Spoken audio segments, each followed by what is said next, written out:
Welcome to today's Explainer. We're jumping right into an absolutely epic, true David versus Goliath story. We're talking about a brilliant, fierce woman who did the unthinkable. She outright defied the undisputed superpower of the ancient world. History is almost always written by the victors, right? Well, that's exactly what makes this specific story of rebellion so incredibly unique and captivating to uncover. If you love history that reads like a high-stakes thriller, you are in the exact right place.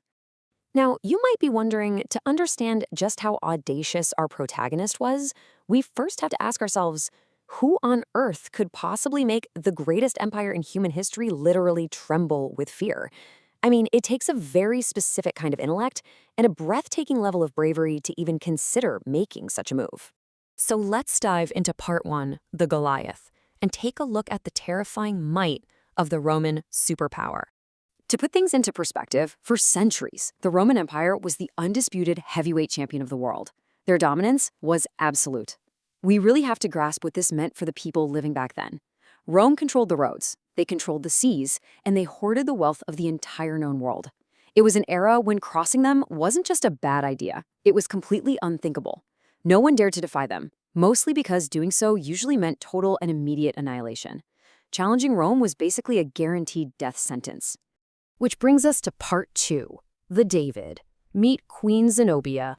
Zenobia ruled over Palmyra, which, if you're looking at a map today, is located in modern-day Syria.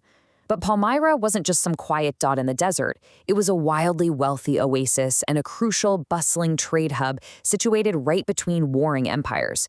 That strategic position gave Zenobia some serious resources. And she was far more than just a figurehead sitting comfortably on a throne. She was a deeply complex, fierce, and incredibly hands-on leader.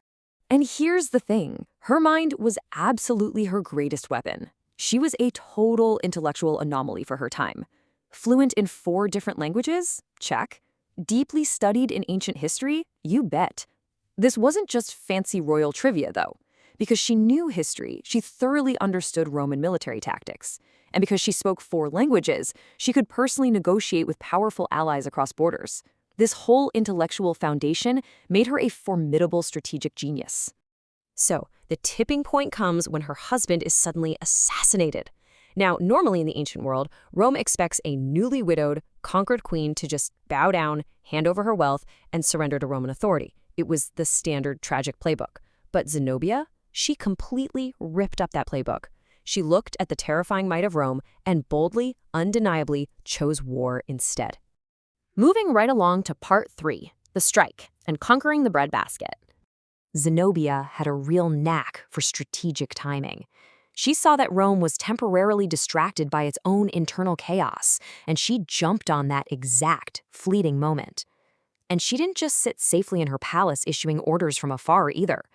The shock value of what she did next is incredible. She actually rode out to the battlefield herself, personally commanding her massive and formidable armies. Just look at this unbelievable escalation. A widow defending her borders basically transforms into a relentless conqueror. First, her husband is assassinated, but instead of cowering, she commands her forces to fiercely defend her lands.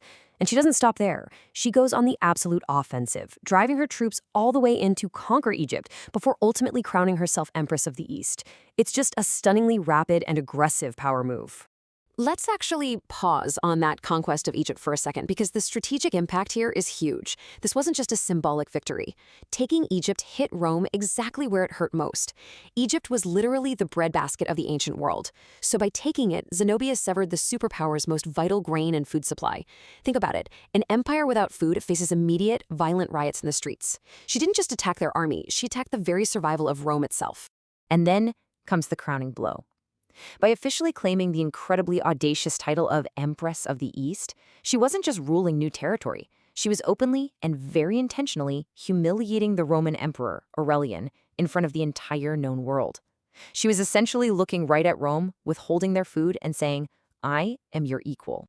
Which leads us to part 4, the Empire Strikes Back.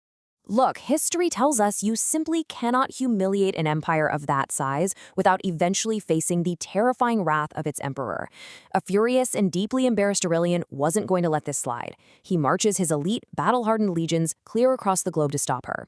What followed was this brutal, high-stakes, tactical cat-and-mouse game across the desert. Zenobia fought valiantly, using all of her intellect and the harsh terrain to her advantage. But ultimately, the sheer numbers Rome brought were just too much. Rome's unstoppable military machine eventually surrounded and overwhelmed her magnificent city.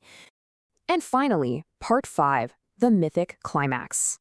When the dust finally settled on her ruined city, it left behind this massive historical mystery. What actually happened to Queen Zenobia? You would think a superpower like Rome would meticulously document the demise of their biggest threat, right? You'd expect detailed records of her punishment to serve as a warning. But instead, the historical records completely fracture. It's honestly like a true crime mystery with 3 completely conflicting accounts. Rome officially and proudly claimed they captured her and paraded her through the streets in golden chains, the ultimate trophy of a conquered rebel. But other accounts fiercely dispute that. Some whisper that she managed a brilliant escape and simply vanished into thin air, evading Roman justice entirely. And still other accounts suggest she was captured, but categorically refused to be a prize, starving herself to death out of pure, unyielding defiance. Regardless of how her life actually ended, her historical legacy is totally undeniable. The big takeaway here is that intellect, audacity, and perfectly timed strategy can allow even the unlikeliest of challengers to shake the absolute foundations of power. She remains the ultimate rebel, an incredibly educated, fierce woman who looked right at an invincible superpower, struck absolute fear into its heart, and proved to the world that Rome wasn't untouchable after all. So, I'm going to leave you with this final thought to ponder from today's explainer. If a single, highly educated queen could orchestrate such a massive disruption and bring the greatest empire on earth to its knees, what other incredible, untold stories of hidden historical rebels are just waiting to be uncovered next? Keep questioning history, keep looking for those rebels, and thank you so much for joining me on this explainer.